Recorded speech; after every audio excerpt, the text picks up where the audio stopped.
بسم اللہ الرحمن الرحیم۔ السلام علیکم ورحمۃ اللہ وبرکاتہ۔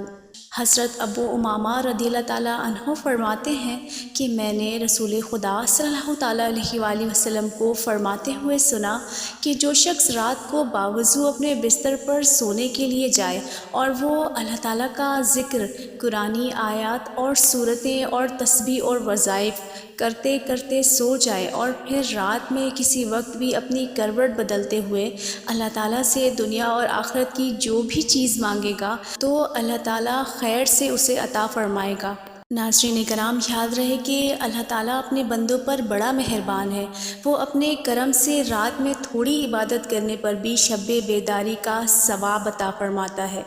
حضرت عثمان غنی رضی اللہ تعالیٰ عنہ سے روایت ہے کہ میرے نبی پاک صلی اللہ تعالیٰ علیہ وآلہ وسلم نے ارشاد فرمایا، جس نے عشاء کی نماز با جماعت ادا کی اس نے آدھی رات کے قیام کا ثواب پایا، اور جس نے نماز فجر بھی با جماعت ادا کی وہ ساری رات عبادت کرنے والے کی مثل ہے۔ جزاک اللہ خیرا۔